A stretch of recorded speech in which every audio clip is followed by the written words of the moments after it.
Yu-Gi-Oh! Has a lot of different decks to choose from. Most of the time you see decks with meta relevancy like Sword Soul or Lyrilusk. However, I want to showcase some decks that aren't quite meta. These decks most likely won't top a YCS, but they're funny, nostalgic, or just straight up jank. Each month I'll take a different one of these decks and try to make them as good as possible for what they are. But for this month, this is I built Morphtronics so you don't have to. Morphtronics is a deck that hasn't seen much competitive play. Most people try to make it into a combo deck with okay success, the win condition being the standard Auroradon combo. However, I had an idea that I liked more, which is making Morphtronics into a going second deck and using it as a sort of rank 1 turbo deck, with the win condition being Zeus. The deck uses the new Gizmic support from Dawn of Majesty, and generically powerful going second cards like Forbidden Droplet and Kaijus. If you want to see a deck profile on this, I should have one up in the next week or so. But this video is going to be focused more so on how the deck performs in a tournament environment. So without further ado, here's the duels. Okay, for tonight's tournament, I decided to enter my locals weekly remote duel tournament. A lot of these matches are going to be against people I know personally, but that also means that I know firsthand what most of them are going to play, which is mostly Sword Soul. Round 1, I'm up against my friend Corey, who is on Sword Soul. Sadly, I forgot to record his end of audio, but I can give you the brief rundown on how these games went. Game 1, Corey bricked pretty hard and ended on 2 back row and a Changing. I was able to Kaiju the Changing, and through some lucky dice rolls and machine duplication, I was able to punch him for 6100 damage using Axis Code Hulker and a 2 material assembled Nightingale, which also allowed me to end on a 4 material Zeus. He was on top deck mode for his following turn, so we took game 1. Game 2, Corey was able to set up a board consisting of Baron de Fleur, Chi Zhao, and Sword Soul Blackout. I couldn't break this board, so I ended up scooping and going to game 3. Game 3 was a really grindy one. He set up a decent board, but through Kaijus and Alpha the Master Beast, I was able to break it, and I eventually set up a 4 material Zeus and won the game from there. Round 2, I'm actually up against another Sword Soul player, and this time I actually did remember to record their part of the audio, so I'm actually just going to let the match do the talking. Alright, I'll. Sure. 8. That's 12, holy shit. Holy shit! I wish I rolled like that at the, You're mad, man. You can go first. Yeah, what? What the fuck? Now I am very afraid. Oh, wait. Oh, you think I'm on Trap Driver Gate? Now I am very afraid.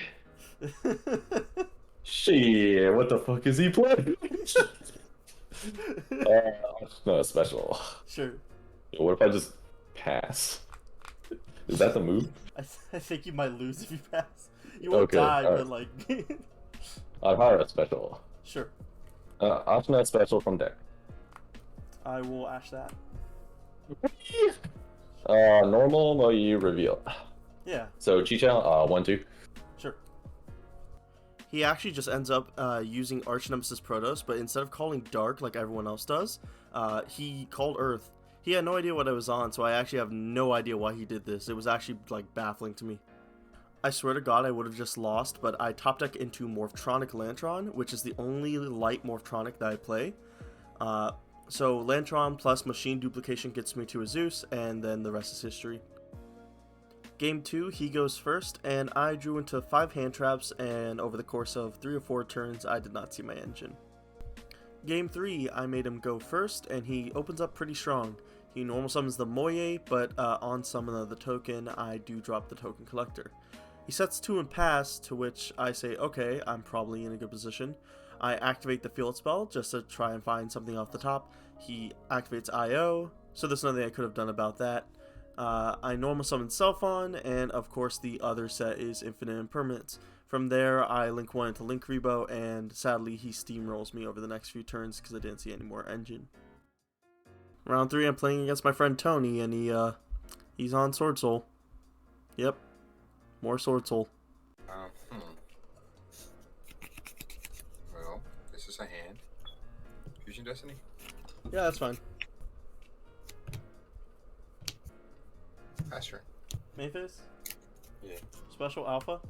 So it's fine. Effect, target itself. Chain. Chain Chalice, target DP. Sure.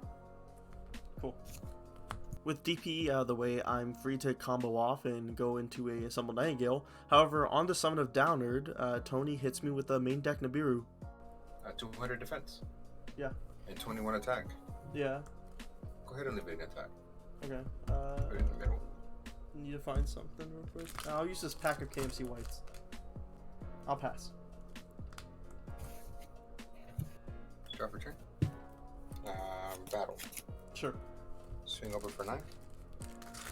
Sure. Pass turn. Draw. Stand by. Yep, yep. Main phase. Mm-hmm. Special alpha. Yep, yep. Normal summon Morphtronic Lantron. Link Repo. Mm-hmm. Special summon Smartphone by banishing Lantron from grave. Effect. Yep. Roll to 5. Mm-hmm. Darla. Morphtronic Cellphone. Morphtronic Smartphone. Morphtronic Smartphone. Infinite Impermanence. I'll grab Morphtronic Cellphone. Link 2. Mm-hmm.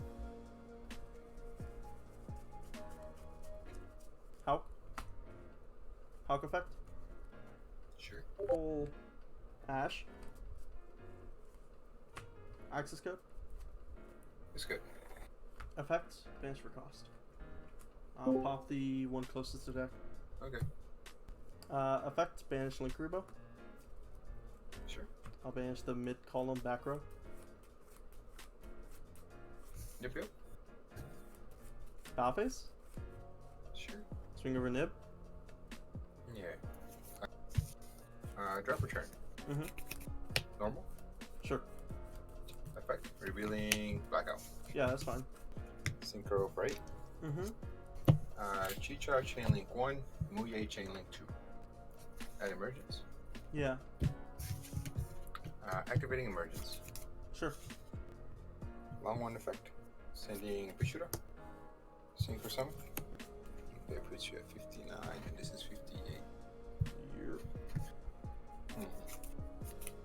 You're scary. Set 1. In phase. Pass turn. Draw a card. Does that get me through this? Spoiler alert, it didn't. A top deck alpha for turn, but between an Ash Blossom in this hand and Chizhao, Barone, and a Sword Soul Blackout, I was just going to play through it. We had to go to game 2. Game 2, I opened Dimension Shifter in my opening hand, and I thought that that would be enough to stop his plays, which I'm kind of right. He sets 2 and passes. I'll set 2 and pass. Oh, what the fuck? Okay. Yep, those are cards. Pass. Drop return.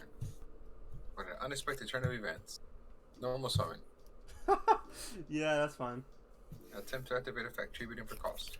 Sure. Muye effect. Revealing Bichura in hand. I'll token collector. Token collector. I do end up dropping the token collector here, but sadly, Tony has Imperm, which just shuts down the token collector, and he's able to full combo from there. Sadly, he gets to a board of Crimson Blader and DPE, and while I do have Nibiru, DPE being able to come back on every turn just kind of screws me over for the rest of the game, so we lose from there.